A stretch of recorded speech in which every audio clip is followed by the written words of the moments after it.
آتيتم بالمعروف واتقوا الله واعلموا أن الله بما تعملون بصير. والذين يتوفون منكم ويذرون أزواجا يتربصن بأنفسهن 4 أشهر و10، فإذا بلغن أجلهن فلا جناح عليكم فيما فعلن في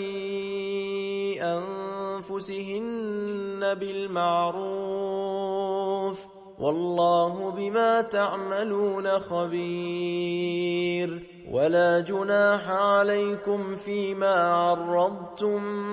به من خطبة النساء أو أكننتم في أنفسكم، علم الله أنكم ستذكرونهن ولكن لا تواعدوهن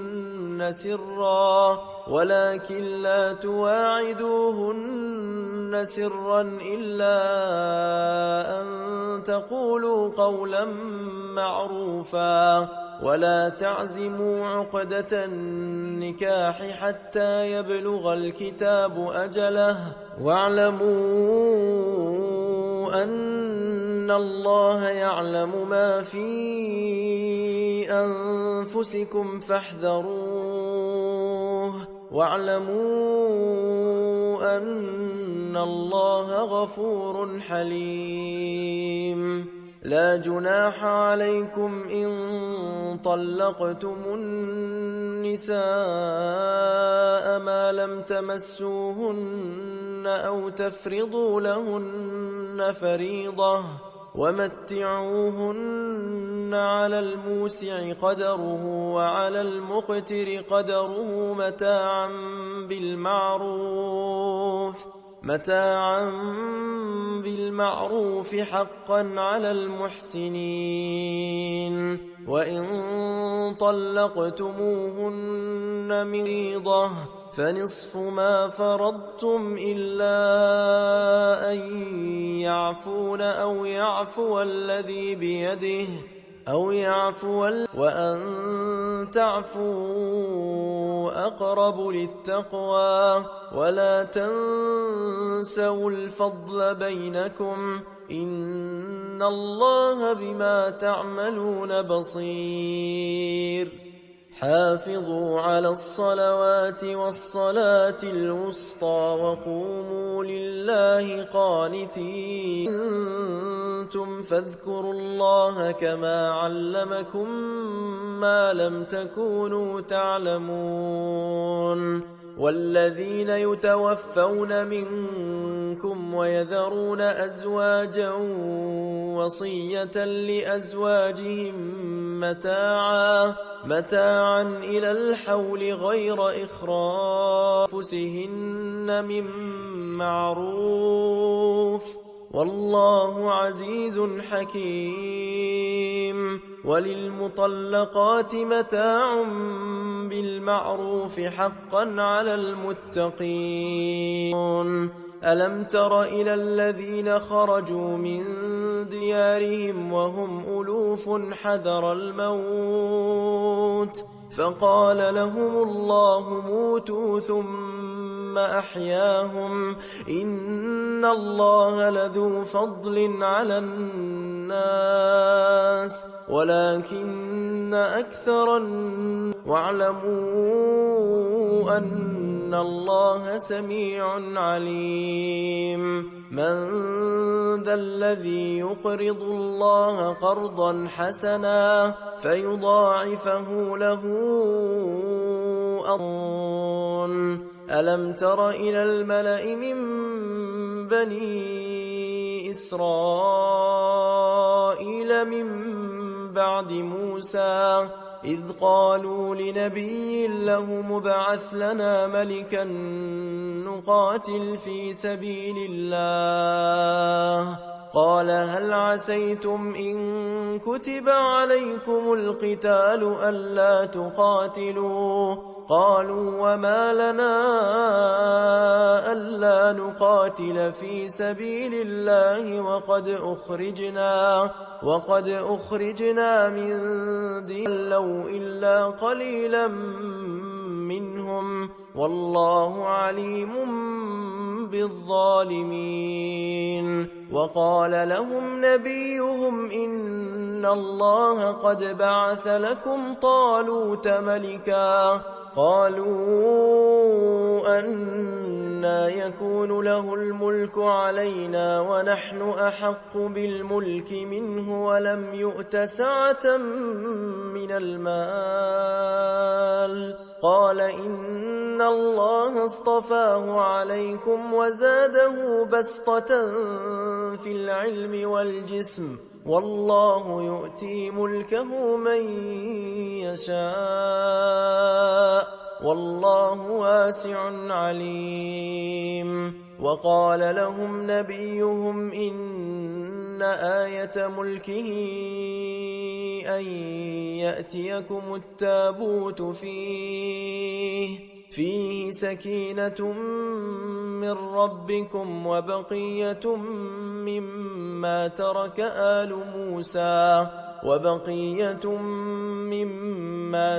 آل موسى وآل هارون تحمله الملائكة إن في ذلك لآية لكم إن كنتم مؤمنين. فلما فصل طالوت بالجنود قال إن الله مبتليكم بنهر فمن شرب منه فليس مني ومن لم يطعمه فإنه مني إلا من اغترف غرفة بيده فشربوا منه إلا قليلا منهم. فلما جاوزه هو والذين آمنوا معه قالوا لا طاقة لنا اليوم بجالوت وجنوده. قال الذين يظنون أنهم ملاقو الله كثيرة بإذن الله والله مع الصابرين. ولما برزوا لجالوت وجنوده قالوا ربنا أفرغ علينا صبرا وثبت أقدامنا وانصرنا على القوم الكافرين. فهزموهم بإذن الله وقتل داود والحكمة وعلمه مما يشاء ولولا دفع الله الناس بعضهم ببعض لفسدت الأرض ولكن الله ذو فضل على العالمين. تلك آيات الله نتلوها عليك بالحق وإنك لمن المرسلين. تلك الرسل فضلنا بعضهم على بعض منهم من كلم الله ورفع بعضهم درجات وآتينا عيسى ابن مريم البينات وأيدناه بروح القدس ولو شاء الله ما اقتتلهم البينات ولكن اختلفوا فمنهم من آمن ومنهم من كفر ولو شاء الله ما اقتتلوا ولكن الله يفعل ما يريد. يا أيها الذين آمنوا أنفقوا مما رزقناكم من قبل أن يأتي يوم لا بيع فيه ولا خلة ولا شفاعة والكافرون هم الظالمون. الله لا إله إلا هو الحي القيوم لا تأخذه سنة ولا نوم له ما في السماوات وما في الأرض من ذا الذي يشفع عنده إلا بإذنه يعلم ما بين أيديهم وما خلفهم ولا يحيطون بشيء من علمه إلا بما شاء وسع كرسيه السماوات والأرض ولا يؤوده حفظهما وهو العلي العظيم لا إكراه في الدين قد تبين الرشد من الغي فمن يكفر بالطاغوت ويؤمن بالله فقد استمسك بالعروة الوثقى لا انفصام لها والله سميع عليم الله ولي الذين آمنوا يخرجهم من الظلمات إلى النور والذين كفروا أولياؤهم الطاغوت يخرجونهم من النور إلى الظلمات أولئك أصحاب النار هم فيها خالدون ألم تر إلى الذي حاج إبراهيم في ربه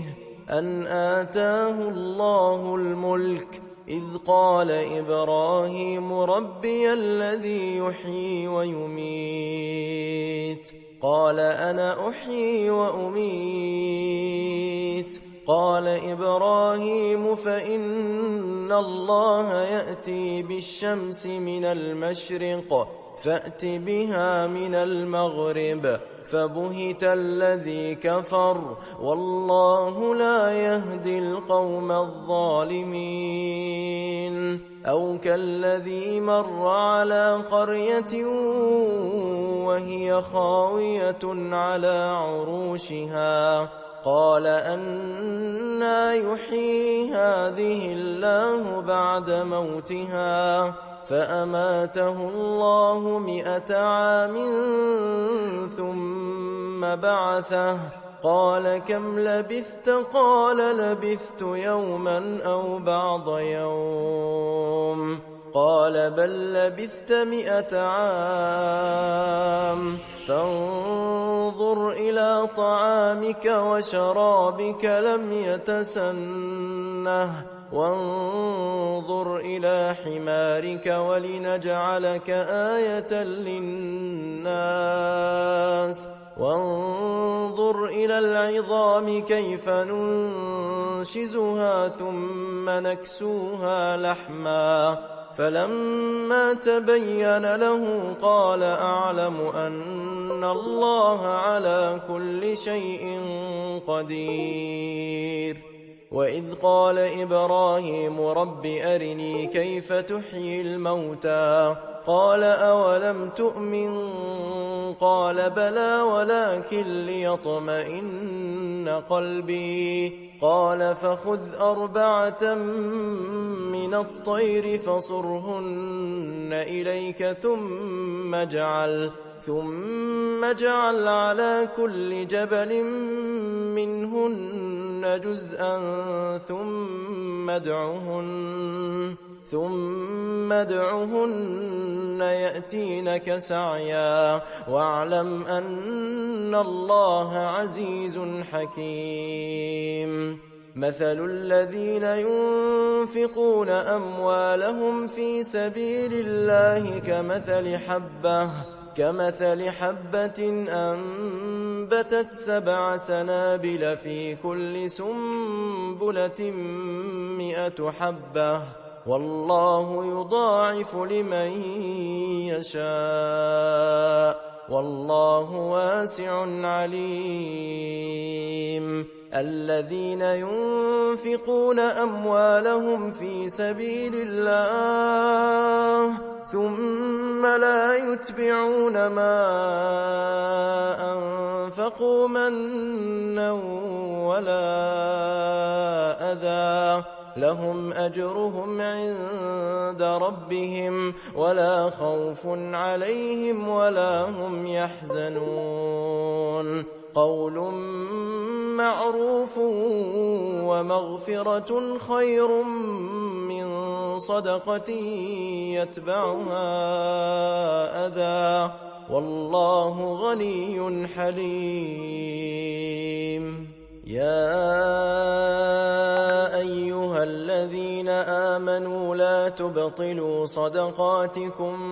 بالمن والأذى كالذي ينفق ماله رئاء الناس ولا يؤمن بالله واليوم الآخر فمثله كمثل صفوان عليه تراب فأصابه وابل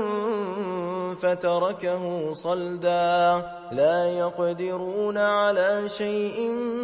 مما كسبوا والله لا يهدي القوم الكافرين ومثل الذين ينفقون أموالهم ابتغاء مرضات الله وتثبيتا من أنفسهم كمثل جنة بربوة أصابها وابل فآتت أكلها ضعفين فإن لم يصبها وابل فطل والله بما تعملون بصير أيود أحدكم أن تكون له جنة من نخيل وأعناب تجري من تحتها الأنهار له فيها من كل الثمرات وأصابه الكبر وله ذرية ضعفاء فأصابها إعصار فيه نار فاحترقت كذلك يبين الله لكم الآيات لعلكم تتفكرون يا أيها الذين آمنوا أنفقوا من طيبات ما كسبتم ومما أخرجنا لكم من الأرض ولا تيمموا الخبيث منه تنفقون ولستم بآخذيه إلا أن تغمضوا فيه واعلموا أن الله غني حميد الشيطان يعدكم الفقر ويأمركم بالفحشاء والله يعدكم مغفرة منه وفضلا والله واسع عليم يؤتي الحكمة من يشاء ومن يؤت الحكمة فقد أوتي خيرا كثيرا وما يذكر إلا أولو الألباب أو نذرتم من نذر فإن الله يعلمه وما للظالمين من أنصار إن تبدوا الصدقات فنعما هي، وإن تخفوها وتؤتوها الفقراء فهو خير لكم ويكفر عنكم من سيئاتكم والله بما تعملون خبير. ليس عليك هداهم ولكن الله يهدي من يشاء وما تنفقوا من خير فلأنفسكم وما تنفقون إلا ابتغاء وجه الله وما تنفقوا من خير يوفى إليكم وأنتم لا تظلمون. للفقراء الذين أحصروا في سبيل الله لا يستطيعون ضربا في الأرض يحسبهم الجاهل أغنياء من التعفف تعرفهم بسيماهم لا يسألون الناس إلحافا وما تنفقوا من خير فإن الله به عليم. الذين ينفقون أموالهم بالليل والنهار سرا وعلانية فلهم أجرهم عند ربهم ولا خوف عليهم ولا هم يحزنون. الذين يأكلون الربا لا يقومون إلا كما يقوم الذي يتخبطه الشيطان من المس ذلك بأنهم قالوا إنما البيع مثل الربا وأحل الله البيع وحرم الربا فمن جاءه موعظة من ربه فانتهى فله ما سلف وأمره إلى الله ومن عاد فأولئك أصحاب النار هم فيها خالدون. يمحق الله الربا ويربي الصدقات والله لا يحب كل كفار أثيم. إن الذين آمنوا وعملوا الصالحات وأقاموا الصلاة وآتوا الزكاة لهم أجرهم عند ربهم ولا خوف عليهم ولا هم يحزنون. يا أيها الذين آمنوا اتقوا الله وذروا ما بقي من الربا إن كنتم مؤمنين فإن لم تفعلوا فأذنوا بحرب من الله ورسوله وإن تبتم فلكم رؤوس أموالكم لا تظلمون ولا تظلمون. وإن كان ذو عسرة فنظرة إلى ميسرة وأن تصدقوا خير لكم إن كنتم تعلمون. واتقوا يوما ترجعون فيه إلى الله ثم توفى كل نفس ما كسبت وهم لا يظلمون. يا أيها الذين آمنوا إذا تداينتم بدين إلى أجل مسمى فاكتبوه وليكتب بينكم كاتب بالعدل ولا يأب كاتب أن يكتب كما علمه الله فليكتب وليملل الذي عليه الحق وليتق الله ربه والذي عليه الحق سفيها أو ضعيفا أو لا يستطيع أن يمل هو فليملل وليه بالعدل واستشهدوا شهيدين من رجالكم فإن لم يكونا رجلين فرجل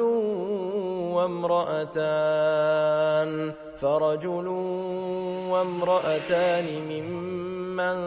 ترضون من الشهداء أن تضل إحداهما فتذكر إحداهما الأخرى أن تكتبوه صغيرا أو كبيرا إلى أجله ذلكم أقسط عند الله وأقوم للشهادة وأدنى ألا ترتابوا إلا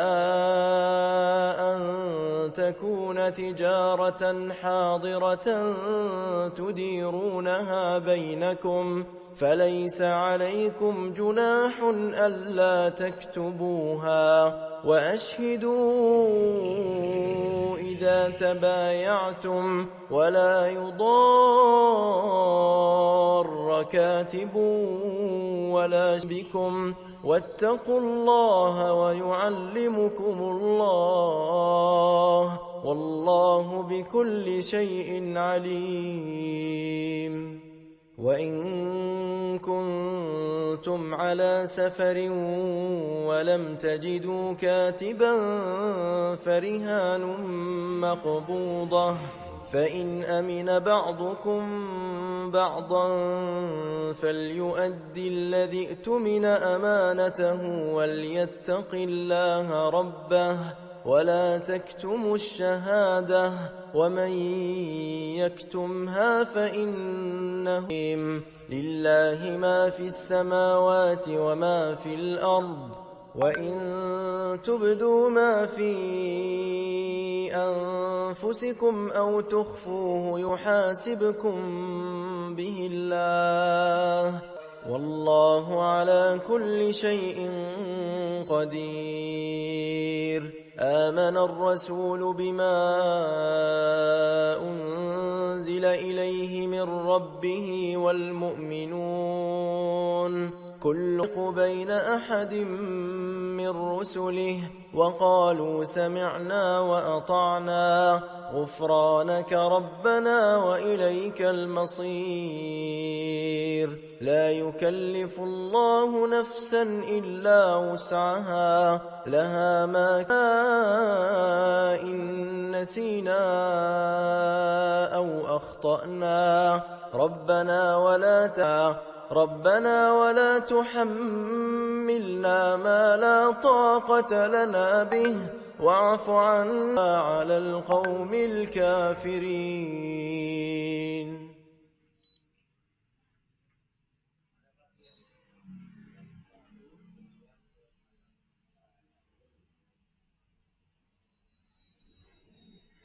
أعوذ بالله السميع العليم من الشيطان الرجيم بسم الله الرحمن الرحيم مالك يوم الدين إياك نعبد وإياك نستعين اهدنا الصراط المستقيم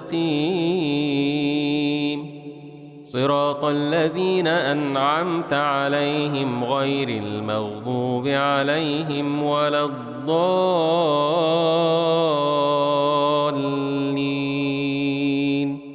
الحي القيوم لا تأخذه سنة ولا نوم عنده إلا بإذنه يعلم ما بين أيديهم وما خلفهم ولا يحيطون بشيء من علمه إلا بما شاء وسع كرسيه السماوات والأرض ولا يئوده حفظهما وهو العلي العظيم. بسم الله الرحمن الرحيم. ياسين والقرآن الحكيم. تنزيل العزيز الرحيم. لتنذر قوما وعلى أكثرهم فهم لا يؤمنون. إنا جعلنا في أعناقهم أغلالا فهي إلى الأذقان فهم مقمحون. وجعلنا من بين أيديهم سدا ومن خلفهم سدا فأغشيناهم فهم لا يبصرون. وسواء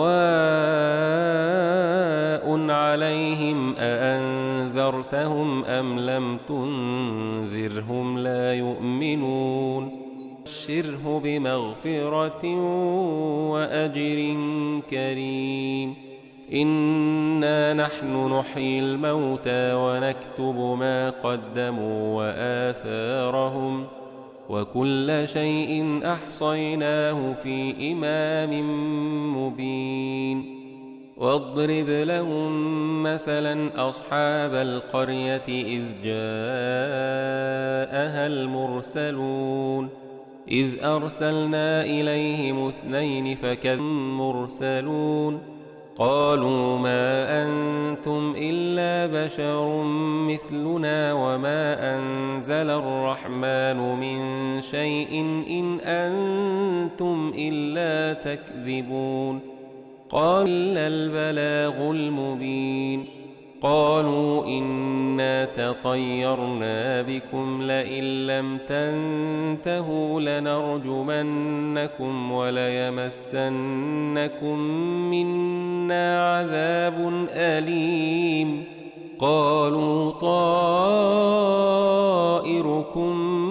معكم أئن ذكرتم بل أنتم قوم مسرفون. وجالين اتبعوا من لا يسألكم أجرا وهم مهتدون. وما لي لا أعبد الذي فطرني وإليه ترجعون. أأتخذ من دونه آلهة إن يردني الرحمن بضر لا تغن عني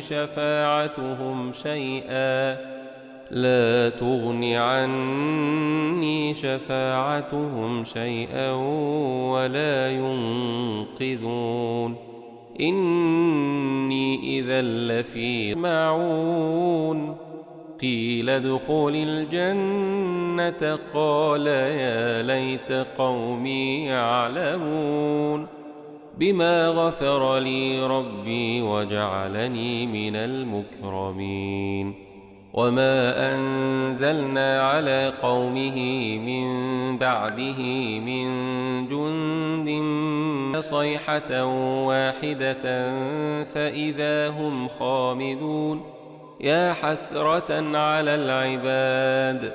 ما يأتيهم من رسول إلا كانوا به يستهزئون يرجعون. وإن كل لما جميع لدينا محضرون. وآية لهم الأرض الميتة أحييناها وأخرجنا منها حبا أعناب وفجرنا فيها من العيون ليأكلوا من ثمره وما عملته أيديهم أفلا يشكرون.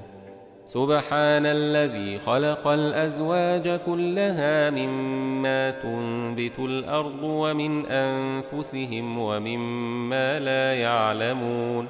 وآية لهم الليل نسلخ منه النهار فإذا هم مظلمون. والقمر قدرناه منازل حتى عاد كالعرجون القديم لا الشمس ينبغي لها أن تدرك القمر ولا الليل سابق النهار وكل في فلك يسبحون وآية لهم من مثله ما يركبون وإن نشأ نغرقهم فلا صريخ لهم ولا هم ينقذون إلا رحمة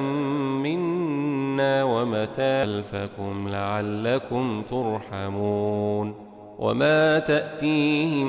من آية من آيات ربهم إلا كانوا عنها معرضين وإذا قيل لهم قال الذين كفروا للذين آمنوا أنطعم من لو يشاء الله أطعمه إن أنتم إلا في ضلال مبين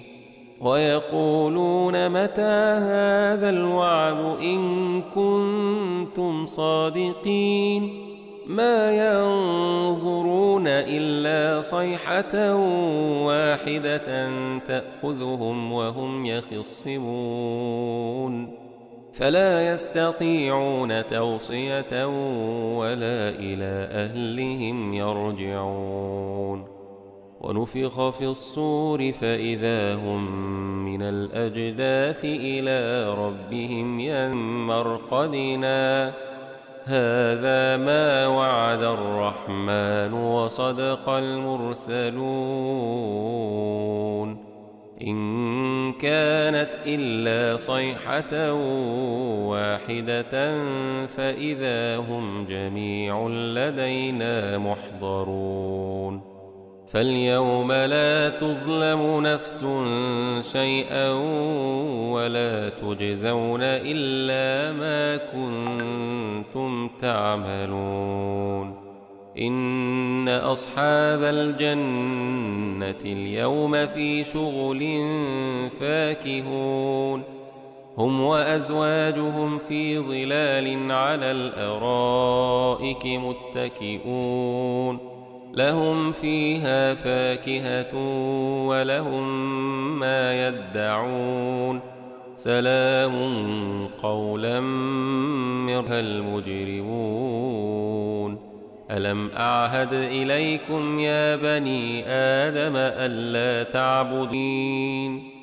وأن اعبدوني هذا صراط مستقيم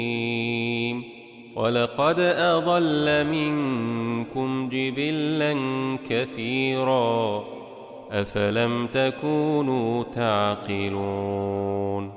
هذه جهنم التي كنتم توعدون اصلوها اليوم بما كنتم تكفرون اليوم نختم على أفواههم وتكلمنا أيديهم وتشهد أرجلهم بما كانوا يكسبون ولو نشاء لطمسنا على أعينهم فاستباءوا لمسخناهم على مكانتهم فما استطاعوا مضيا ولا يرجعون ومن نعمره ننكسه في الخلق أفلا يعقلون وما علمناه الشعر وما ينبغي له إن هو إلا ذكر وقرآن مبين لينذر من كان حيا ويحق القول على الكافرين أولم يروا أنا خلقنا لهم مما عملت أيدينا أنعاما فهم لها مالكون وذللناها لهم فمنها ركوبهم ومنها يأكلون واتخذوا من دون الله آلهة لعلهم ينصرون لا يستطيعون نصرهم وهم لهم جند محضرون فلا يحزنك قولهم إنا نعلم ما يسلقناه من نطفة فإذا هو خصيم مبين وضرب لنا مثلا ونسي خلقه قال من يحيي العظام وهي رميم قل يحييها الذي أنشأها أول مرة وهو بكل خلق عليم الذي جعل لكم من الشجر الأخضر نارا فإذا أنتم منه توقدون أوليس الذي خلق السماوات والأرض بقادر على أن يخلق مثلهم بلى وهو الخلاق العليم إنما أمره إذا أراد شيئا أن يقول له وإليه ترجعون بسم الله الرحمن الرحيم إذا وقعت الواقعة ليس لوقعتها كاذبة خافضة رافعة إذا رجت الأرض رجا وبست الجبال بسا فكانت هباء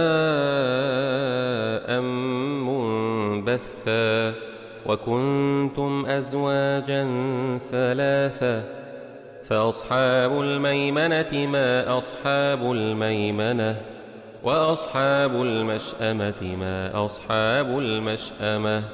والسابقون السابقون أولئك المقربون في جنات النعيم ثلة من الأولين وقليل من الآخرين على سرر موضونة متكئين عليها متقابلين يطوف عليهم ولدان مخلدون بأكواب وأباريق وكأس من معين لا يصدعون عنها ولا ينزفون وفاكهة مما يتخيرون ولحم طير مما يشتهون وحور عين كأمثال اللؤلؤ المكنون جزاء بما كانوا يعملون لا يسمعون فيها لغوا ولا تأثيما إلا قيلا سلاما سلاما وأصحاب اليمين ما أصحاب اليمين في سدر مخضود وطلح منضود وظل ممدود وماء مسكوب وفاكهة كثيرة لا مقطوعة ولا ممنوعة وفرش مرفوعة إنا أنشأناهن إنشاء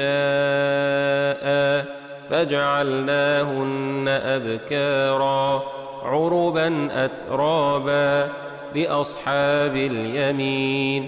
ثلة من الأولين وثلة من الآخرين وأصحاب الشمال ما أصحاب الشمال في سموم وحميم وظل من يحموم لا بارد ولا كريم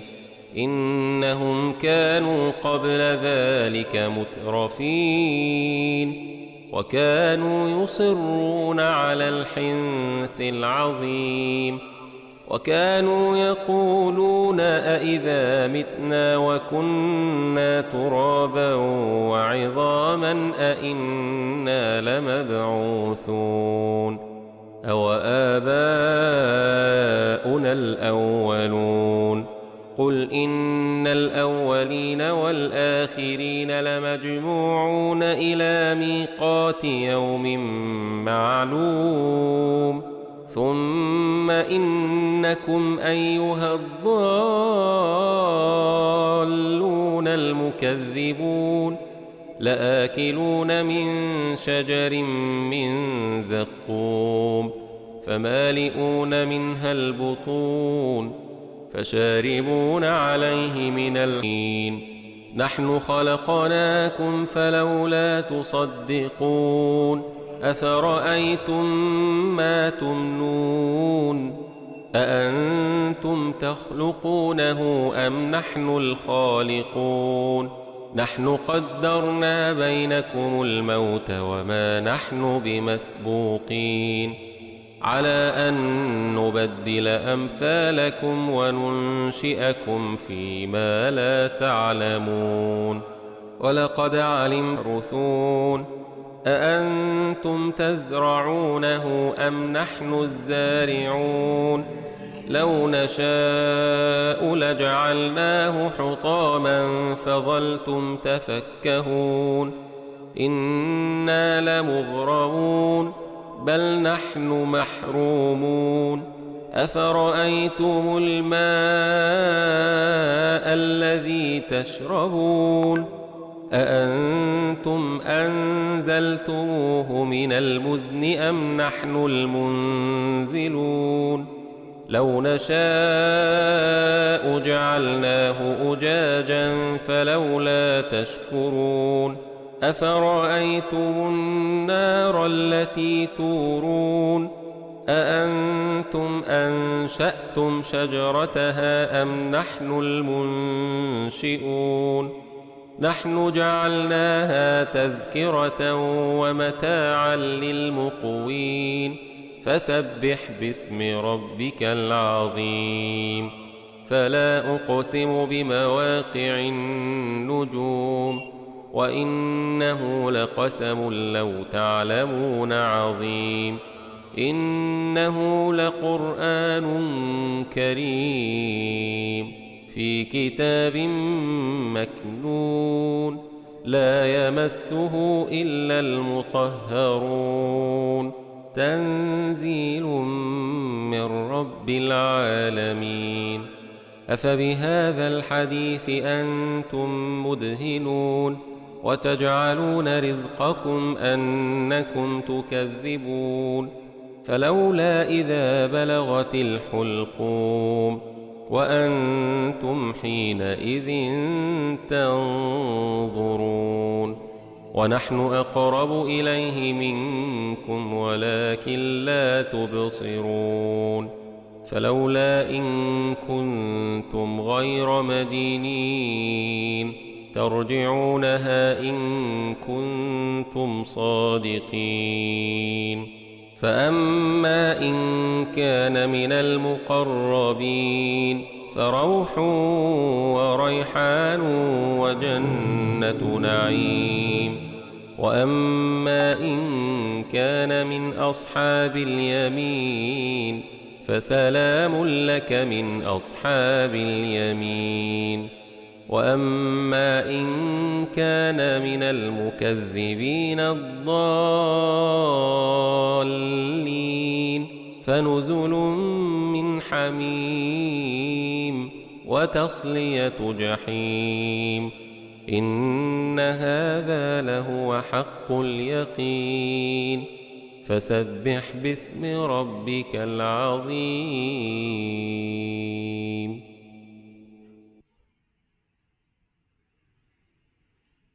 بسم الله الرحمن الرحيم الرحمن علم القرآن خلق الإنسان علمه البيان الشمس والقمر بحسبان والنجم والشجر يسجدان والسماء رفعها ووضع الميزان ألا تطغوا في الميزان وأقيموا الوزن بالقسط ولا تخسروا الميزان والأرض وضعها للأنام فيها فاكهة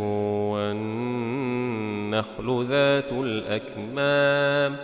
والحب ذو العصف والريحان فبأي آلاء ربكما تكذبان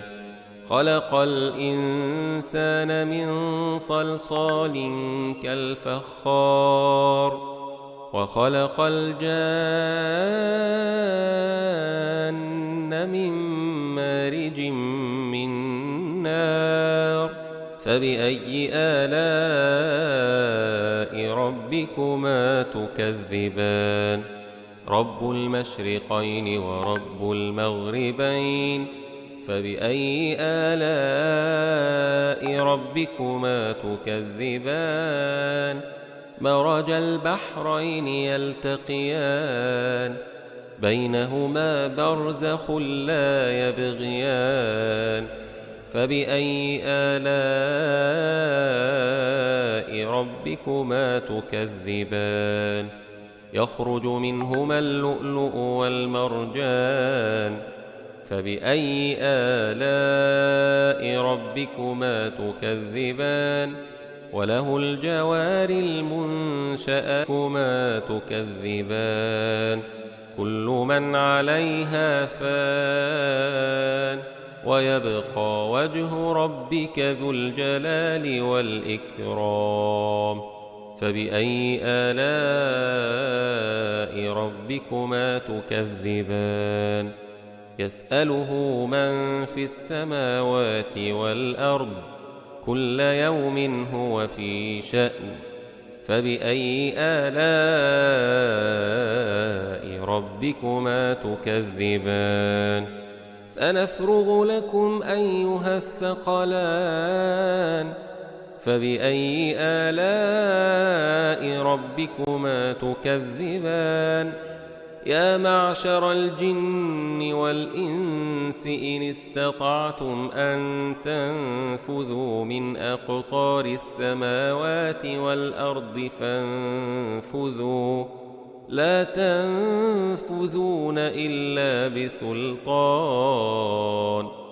فبأي آلاء ربكما تكذبان يرسل عليكما شواظ من نار ونحاس فلا تنتصران فبأي آلاء ربكما تكذبان فإذا انشقت السماء فكانت وردة كالدهان فبأي آلاء ربكما تكذبان فيومئذ لا يسأل عن ذنبه إنس ولا جان يعرف المجرمون بسيماهم فيؤخذ بالنواصي والأقدام فبأي آلاء ربكما تكذبان هذه جهنم التي يكذب بها المجرمون يطوفون بينها وبين حميم آن فبأي آلاء ربكما تكذبان ولمن خاف مقام ربه جنتان فبأي آلاء ربكما تكذبان ذواتا أفنان فبأي آلاء ربكما تكذبان فيهما عينان تجريان فبأي آلاء ربكما تكذبان فيهما من كل فاكهة زوجان فبأي آلاء ربكما تكذبان متكئين على فرش بطائنها من استبرق وجنى الجنتين دان فبأي آلاء ربكما تكذبان فيهن قاصرات الطرف لم يطمثهن إنس قبلهم ولا جان فبأي آلاء ربكما تكذبان كأنهن الياقوت والمرجان فبأي آلاء ربكما تكذبان هل جزاء الإحسان إلا الإحسان فبأي آلاء ربكما تكذبان ومن دونهما جنتان فبأي آلاء ربكما تكذبان مدهامتان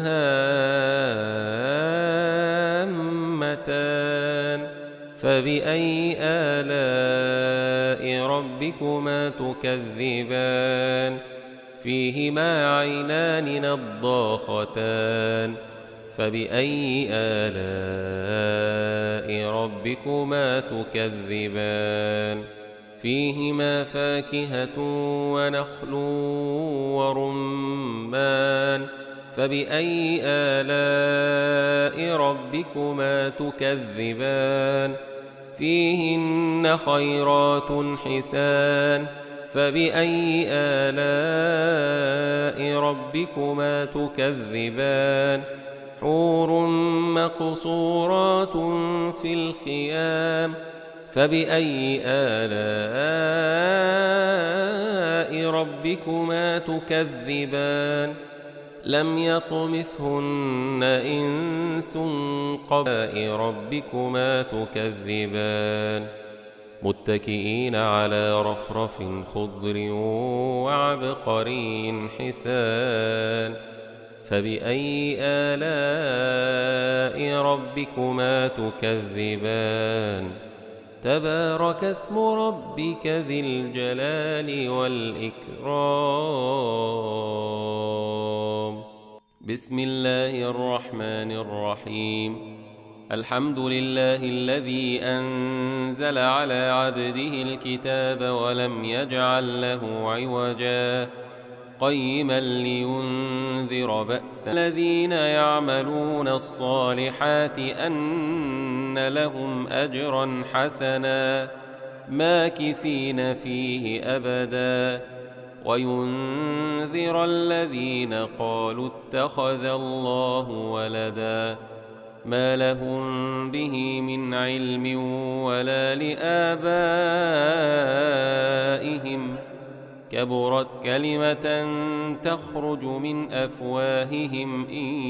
يقولون إلا كذبا فلعلك باخع نفسك على آثارهم إن لم يؤمنوا بهذا الحديث أسفا إنا جعلنا ما على الأرض زينة لها لنبلوهم أيهم أحسن عملا وإنا لجاعلون ما عليها صعيدا جرزا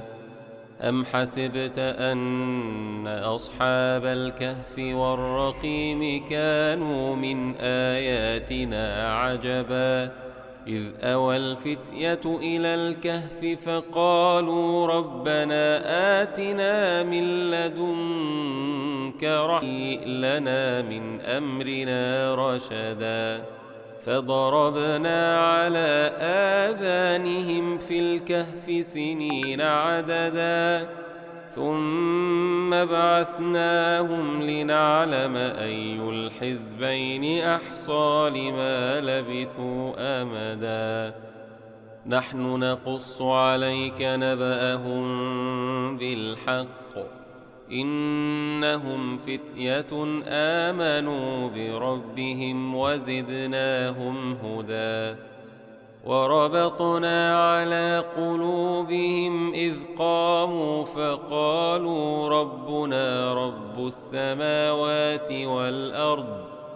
إذ قاموا فقالوا ربنا رب السماوات والأرض لن ندعو من دونه إلها لقد قلنا إذا شططا هؤلاء قومنا اتخذوا من دونه آلهة لولا يأتون عليهم بسلطان بين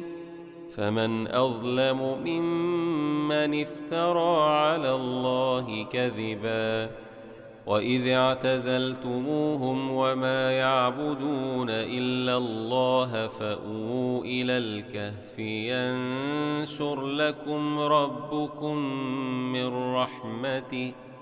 ينشر لكم ربكم من رحمته ويهيئ لكم من أمركم مرفقا وترى الشمس إذا طلعت تزاور عن كهفهم ذات اليمين وإذا غربت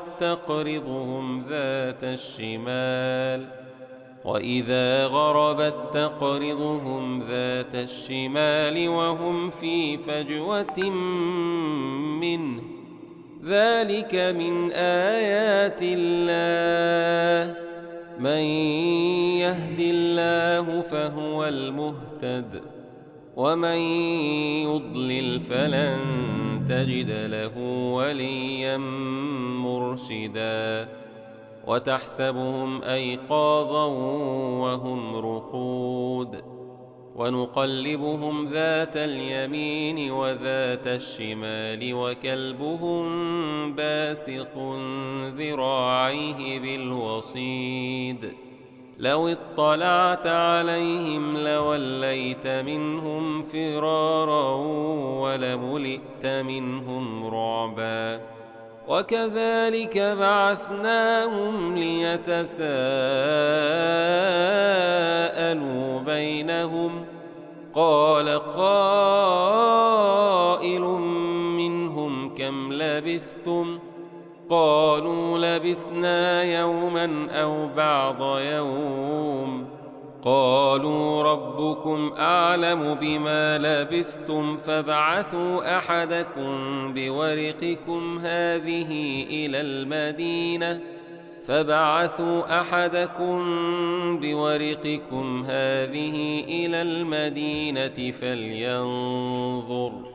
فلينظر أيها أزكى طعاما فليأتكم برزق منه وليتلطف ولا يشعرن بكم أحدا إنهم إن يظهروا عليكم يرجموكم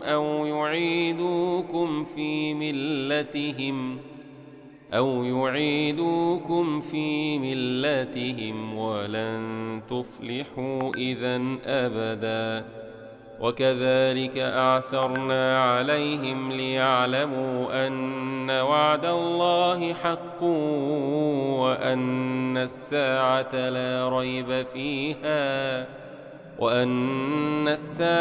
لا ريب فيها إذ يتنازعون بينهم أمرهم فقالوا ابنوا عليهم بنيانا ربهم أعلم بهم قال الذين غلبوا على أمرهم لنتخذن عليهم مسجدا سيقولون ثلاثة رابعهم كلبهم ويقولون 7 وثامنهم كلبهم قل ربي أعلم بعدتهم ما يعلمهم إلا قليل فلا تمار فيهم إلا مراء ظاهرا ولا تستفت فيهم منهم أحدا ولا تقولن لشيء إن شاء الله واذكر ربك إذا نسيت وقل عسى أن يهديني ربي لأقرب من هذا رشدا ولبثوا في كهفهم 300 سنين وازدادوا 9 قل الله أعلم بما لبثوا له غيب السماوات والأرض أبصر به وأسمع ما لهم من واتل ما أوحي إليك من كتاب ربك لا مبدل لكلماته ولن تجد من دونه ملتحدا واصبر نفسك مع الذين يدعون ربهم بالغداة والعشي يريدون وجهه ولا تعد عيناك عنهم تريد زينة الحياة الدنيا ولا تطع من أغفلنا قلبه عن ذكرنا واتبع هواه شاء فليؤمن ومن شاء فليكفر إنا أعتدنا للظالمين نارا أحاط بهم سرادقها وإن يستغيثوا يغاثوا بماء كالمهل يشوي الوجوه بئس الشراب وساءت مرتفقا إن الذين آمنوا وعملوا الصالحات إنا لا نضيع أجر من أحسن عملا أولئك لهم جنات عدن تجري من تحتهم الأنهار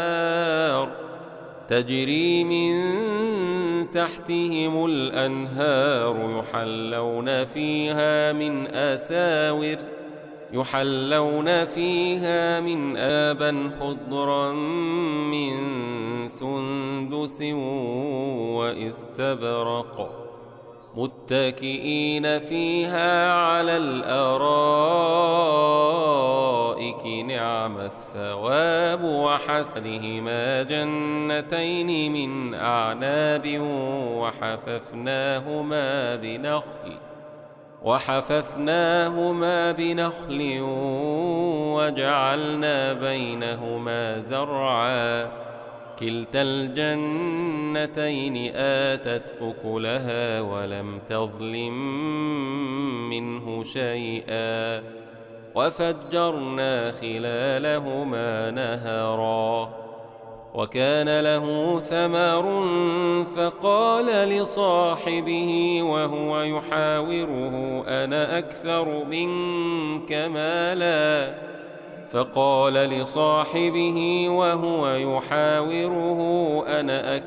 منك مالا وأعز نفرا ودخل جنته وهو ظالم لنفسه قال ما أظن أن تبيد هذه أبدا وما أظن الساعة قائمة ولئن رددت إلى ربي لأجدن خيرا منها منقلبا قال له صاحبه وهو يحاوره أكفرت بالذي خلقك من تراب خلقك من تراب ثم من نطفة ثم سواك رجلا لكن هو الله ربي ولا أشرك بربي أحدا ولولا إذ دخلت جنتك قلت ما شاء الله لا قوة إلا بالله إن ترني أنا أقل منك مالا وولدا